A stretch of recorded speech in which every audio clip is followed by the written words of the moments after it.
like this like possible thought that, you know, Christians just go to church, you know, 5 days a week, like, you know, Bible study one day, small group another day. Sounds perfect to me. Wednesday prayer meeting. I'm not gonna lie. Friday prayer meeting. Yeah. Saturday, like, you know, church meeting, and then Sunday service. Yeah. Like, so I think one of the conversations that I have with a lot of people is that, oh, why are you still raving? Or like, oh, why do you still go to house parties and stuff? Like, oh, should you be drinking? Like, should you be here? And I'm like, what difference does it make? Do you feel me? Like, the Bible doesn't say I can't drink. Do you feel me? It does say that, like, oh, I shouldn't be reckless, but at the same time, like, but I think, how do you guys find it in your life, your personal experiences, in terms of like hanging out with friends, going out as you were in the world, but now as a Christian, like having friends who are saved, having friends who aren't saved, like what is that like in your day-to-day life?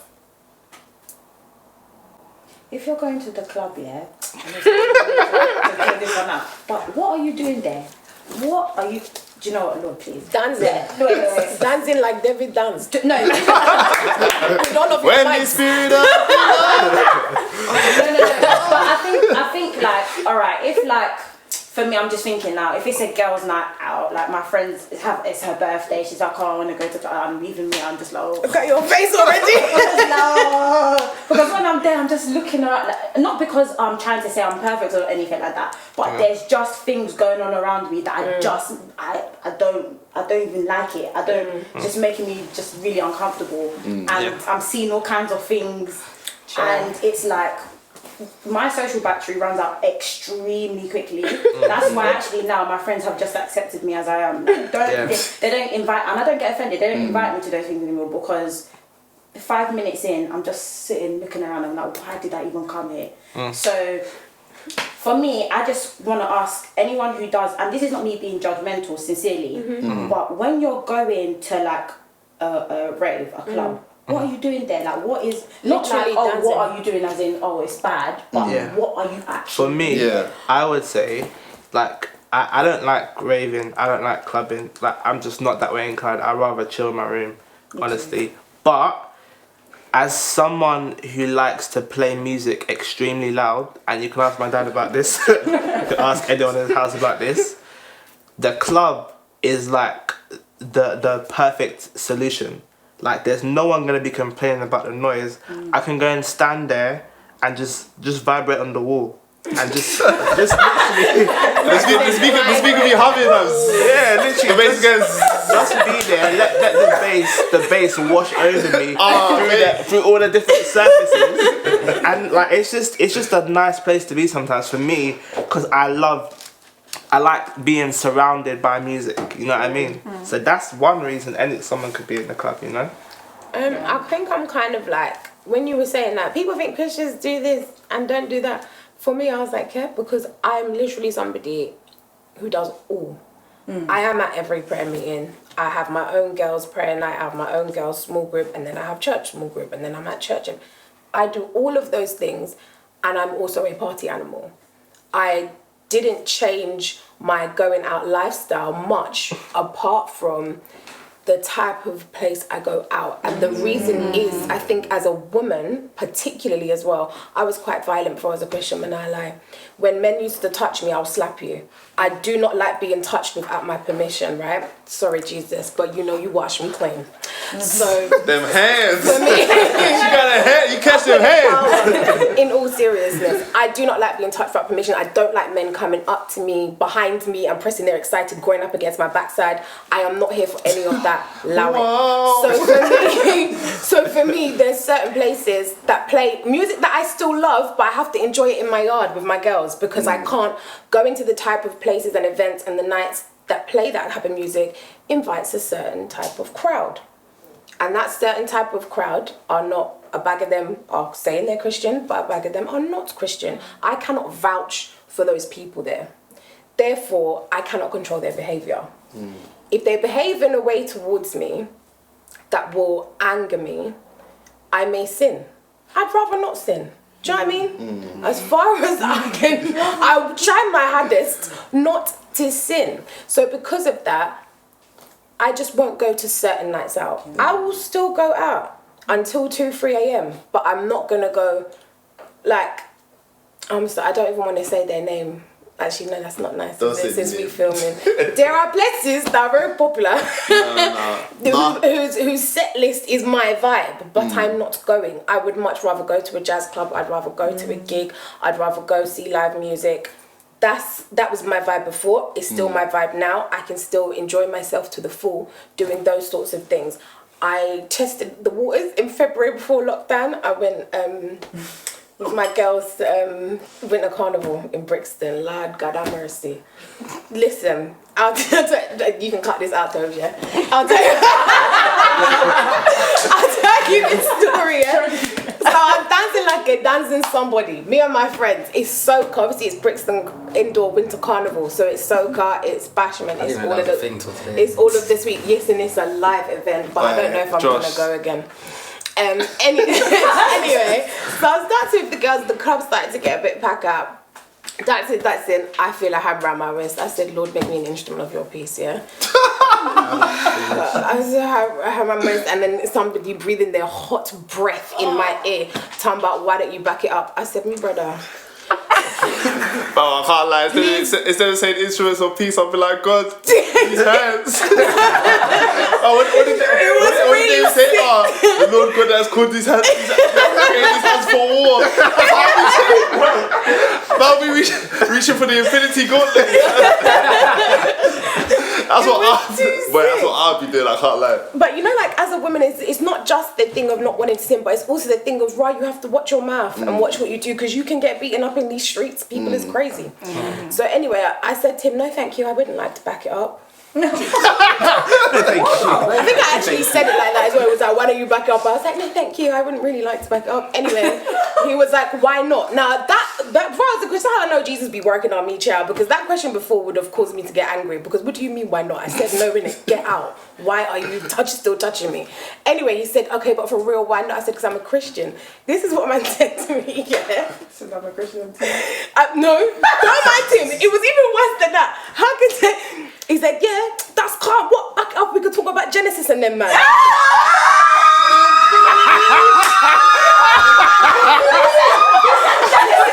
said Genesis and them, man. You know what, yeah? No, don't bring him. Get out now. I'm gonna be very honest. No. He's not okay. Hear me out. Hear me out. Wow, Actually, guys in the world of worst game. That is the worst thing I've ever heard anyone say in the history. And them man. Genesis and them man. I said, Uncle. I was just like, but you know, I feel like God allowed that to happen here, because no. If he hadn't said that, I wouldn't have laughed and allowed the situation to diffuse. I was getting irritated beyond measure until that point, but my laughter allowed me to laugh it off and be like, no, thank you, and like push him away. But that was the first time I've been to an event that was like that since I've become a Christian and made the decision to stay away from those type of places, and that still happened. So basically, do you know what I mean? Your decision to not do it is less about like what it is and more about the people and yourself. And myself, and what do I want to protect myself from doing? Yeah. Does that make sense? Like guarding my heart. You can't be responsible for what someone else does, but you can be responsible. I hear it. Yeah, I think for me, one thing that's very important is the circle and the crowd that I go with. I think as a guy, with guys it's very interesting, because it's like some guys are just very chill. They can go out, they can listen to music, they can have a laugh, and they can go home. But some guys really want to do everything to the maximum. They must have a table, like they must have all the alcohol in the whole bar. All the alcohol from the bar must be on their table. All the girls in the club, they also must be on the table. The DJ that's even DJing must be on the table as well. The DJ must play every single song that they want to hear. It must be. So for me, it's like, okay, when I go out, am I going out with people that respect my beliefs? Am I going out with people that respect my values? So when it's like, okay, well, yo, you man, say if I'm going home, like they're not saying to me, oh, you need to stay longer, when they know I've got church in the morning. Yeah. You know, they're not saying like, can we like go to this girl's house afterwards, like to chill. you know, or they're not saying, they spend all our money like buying alcohol. Like, I think it's a balance in terms of you knowing yourself also, but also going with people who respect you at least. I'm not saying that they're all going to be Christian, but they respect your boundaries. Last year, I was privileged enough to go on holiday with my boys. I went to Carabana, so that's Toronto's carnival. I went to OVO Fest, and like it was a vibe. Do you feel me? It was one of the most amazing experiences in my life. But it's like, for me as someone who likes to pull back, it's like if I say to my boys, I'm going home, it's cool. Like they're not gonna be like, stay longer, like we're doing this or whatever. Like, and I think that when you repeat the values that you have and you start to act them out, people will start to respect you and respect your beliefs as well. Yeah, I think it also helps. But if you just actually have friends who are respectful people, 100%. It's like it will make it so much easier. Just have people around you that are respectful of you and respectful and mindful of you, and they're considerate of you. You know what I mean? I'm not really for, like, I wish I had more and I knew more like non-Christian people, because like that's what this life's really about. Like having Christian friends is fantastic, and it's great and it's needed. And you need Christian friends around you, because you can't do this walk alone. You're not meant to do this walk alone. You're meant to do it together with other Christians. But at the same time, you need to have people around you who don't believe the same thing you do. Because if all you do is have people around you who believe the exact same thing as you, right? Like, who are you influencing, really? Like, it's real. Who are you influencing? If everyone around you believes the same thing, how informed is your worldview going to be? How much are you going to know about this community and that community and that community, regardless of whether or not you believe in the same thing? Just as human beings and just being called to love one another, we need to be able to understand and relate to each other. And if you don't have those people in your life in some way, shape or form, how are you going to understand them? How are you going to know how to relate to them? How are you going to know how to talk to them? Like, how? The reason I got sidetracked with my story, but the reason why your question was, why do you go there? For me, I proper enjoy being around different kinds of people. Since from before I was a Christian, but now it's even more important to me, because I really, for some reason, the first time I ever read and understood Paul saying, I've become things to all men, like, it was almost like a download. I was like, that's what I need to do. And like you say, you can't become all things to all men if you're around the same people. You'll be things to them, man. You're not going to be anything to anybody else. You're not going to be evangelized. You can't make disciples of all men. And it's like you say, I feel like where you go, all the things you have control of, where you get up and go to work in the morning, where you socialise, even where you get your coffee or your lunch from, all of those things are opportunities for you to go and grab people, which is what we're supposed to be doing.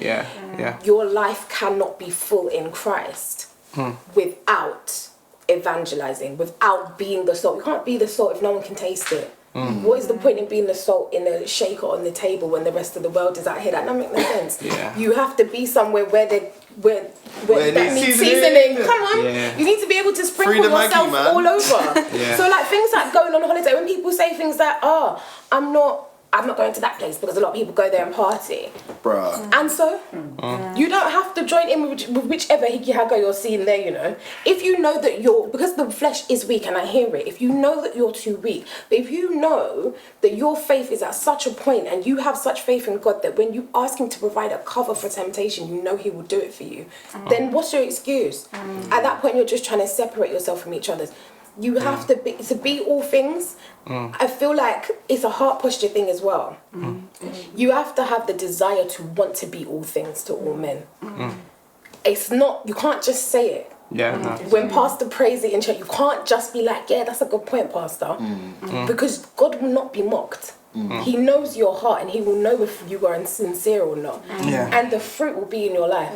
If you're someone that only stays around church folk, only goes church, absolutely point blank refuses to go where the culture is so starkly different from your own. Yeah. That's the fruit. I feel like that's like it's so funny because you like people just I guess you just don't really clock it, but that is like directly the opposite of Jesus' life and ministry. Like he literally went and ate with the people who like I guess the people around him were like, why would you eat with these people? Like, do you know what they've done? Why would you go and eat with like Zacchaeus? Why would you do it's like it's so funny in the like when you actually like read like through some of the stories of like in Jesus' life, it's like at every single point the disciples would be like, why are you doing this? People would be like, should you be doing this? Why are you doing this? And it's like, how can we be so arrogant to be asking God, Is he supposed to be, to be asking God, should you be doing that? Yeah, it's crazy. And I think that's the ultimate example for us. So I think it's taught me so much. Like when Jesus called Zacchaeus down from that tree, he came into a relationship with him first. And I think that's something that is very, very easy to miss. Or like, yeah, you know the story, but you just forget to actually imply it. Everyone knows the story, but you just forget, oh yeah, in my life, when I see this person who maybe believes something different to me or has a different view of like how life should be lived, my job is not to judge them first or convert them first. It's like, nah, your job is actually to just be in relationship with them. Be their friend, innit? You know what I Don't mean? even debate it. Even the Bible even warns us against that. Don't even in Proverbs. How many times? Don't be arguing with somebody who doesn't know. That doesn't make any sense. So, okay, like, how did you find it in, like, Abigail, in, like, uni? Like, do you find you have a lot of Christian friends, or do you have a lot of non-Christian friends, or is there a good mix? I think it's different because you'll find that there are people who will say they're Christian, Yeah. but then maybe their actions don't necessarily reflect that. But then I found people who I wouldn't know they're Christian or have a Christian faith, but then I've seen something they've said or posted and I'm like, oh, okay, maybe you do have faith, or maybe, but you're just somewhere different in your journey. Yeah. And I think uni is that kind of place where you meet so many different types of people, so many different kind of walks and like places in their walk. It's like you were saying, being surrounded by not only just Christians, but Christians in the same point of that journey. You kind of get blindsided. Oh, you know what? There's a person who actually doesn't know that Genesis is the first book in the Bible, Revelation is the last book. And the rest of them, So yeah, it's like remembering that, okay, there's people at uni that I see that are probably ahead of me in my walk. There are people that are below me, and there are people who are just don't even know who Jesus is. But what I found in uni is that people are so open, more open than I thought. Like there was like different like Christian unis and stuff that have all these like evangelism kind of things and different talks about like who would Jesus vote for, or like would Jesus vote for Brexit. And they would just come and listen and talk and have questions and debate, and it's like, wow, people are so much more open than we could give credit for. So it's really taught me just like, don't, like you were saying, be in relation with people. Don't just assume that they don't know Jesus or they won't want to know Jesus. So what about you, Samuel and Josh? What do you not think, uni-wise? where do you go first? No, go ahead. Fam, do you know what it is? I think for me personally, it's important to make sure like the main people I hang around with are Christian. I think it's just important, and I've seen the benefits of it as well. But like in terms of growth and change and learning, and even just enjoying like just things that are like to do with God. I think that's like for me, that's what I love. That's what I enjoy. But I do have friends who aren't necessarily Christian. I think you have more people who are open to your faith than you believe. Like at one point I prayed for a Muslim guy, and it was like I'm surprised he's open to it, to be honest. But like most of my friends, like my close friends, are Christian. I'll be so honest. Like most people I hang around with are Christian, but I think that's because like like they're my close friends, like from day. Like a lot of them are like a good handful of close friends from ages ago. But I think even from this conversation, like I'm more challenged to actually do life with people who aren't Christian. Yeah, that doesn't mean that I'm going anywhere and everywhere that person goes, but to make that effort to, you know, hang around people or find common interests. So yeah. It's okay to not have for your circle to just be. Oh no, I don't think it's about. I don't think it's about. Oh, okay. I thought you were saying like you're not allowed. No, but I think you can. Jesus had the 3, you know, and the 12, and then the crowds, and he loved them all the same. Do you know what I mean? Hundreds. It's like, yeah.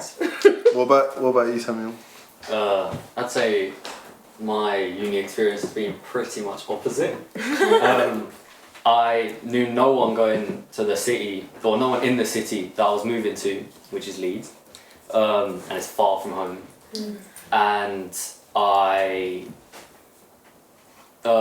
not really the kind of person who goes out and chats to people. So I was like, I really want my flatmates to be calm, and I made some friends on like the first day. So that was a blessing.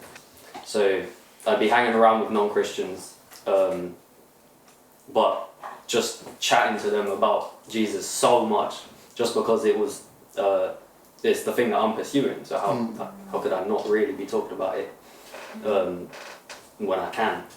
On my course, from what I've seen, I don't think I could identify any Christians. Just from, the way people are acting, but I can't lie, I would have been one of them ones. But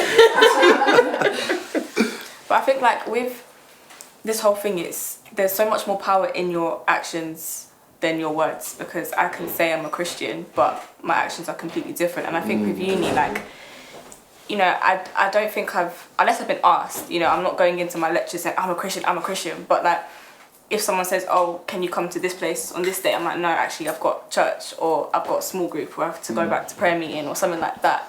Or like when I was staying in accommodation, I'd have like someone, you know, would see like a Bible verse on the wall or something, and it's like your faith is demonstrated through your actions, not just your words. And the little things like, I don't know, maybe you've got a verse on your lock screen or something like that, and it's in those things that people see and then ask questions, and then you get to open up the conversation rather than I'm a Christian, like Jesus written on my forehead. Like, it's not always like that. So I think, yeah, that's what I found more so with uni. Like, it's not all the time I can start quoting scripture or telling people about the gospel like as direct, but in the little things, in the actions, I think there's so much more power.